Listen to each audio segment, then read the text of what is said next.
Welcome everybody. Today we're looking at the third film in the George Peppard film focus box set from Imprint.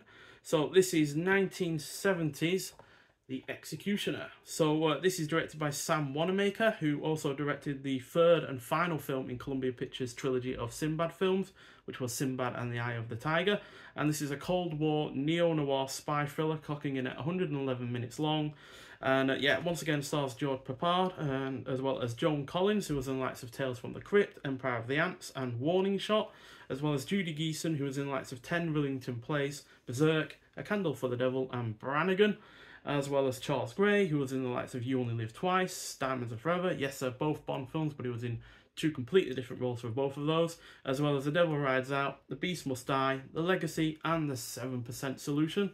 And finally, George Baker, who was also in a couple of James Bond films, On Her Majesty's Secret Service and The Spy Who Loved Me, again in two different roles, as well as Hopscotch. So this is about a British intelligence agent who must track down a fellow spy suspected of being a double agent. So yeah, this film may well lack the kind of spectacle and entertainment that other spy thrillers from the time had, naming them again, the James Bond films, but this is going for a different, much darker tone, while its realistic approach really does work for the most part. George Peppard is also superb in the lead role.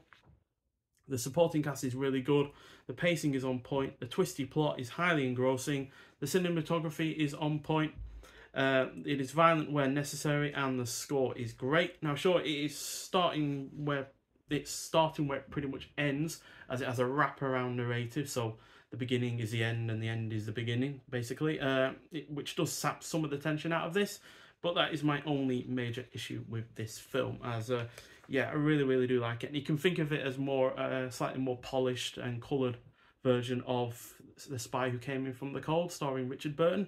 It kind of feels a lot like that, because yeah, our lead character isn't perfect in his agent role.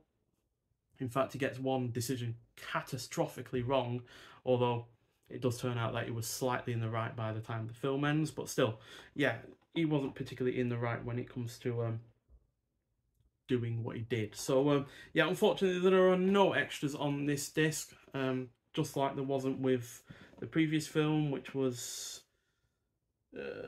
Pendulum. I'm not sure why there's no extras for this or that prior film, but maybe it's because this isn't a particularly well-known film. It doesn't seem to have much that's been talked about it on the internet or anything like that, but still, it is well worth watching. It is a really good, you know, different kind of take on the spy thriller. And yeah, even though it is, you know, George Peppard in the lead role, it does have a lot of, you know, Britishness to it as well. So, yeah, well worth watching if you're after a spy thriller with a different kind of take on that whole genre, because obviously James Bond was a massive success during the time that this came out, and before and after since, but yeah, this went down a different kind of path, and which is typical for when there is a big series of films out.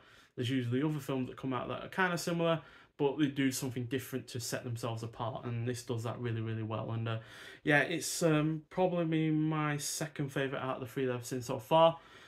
Still a 4.5 out of 5 rating, just as much as PJ, slightly more than Pendulum.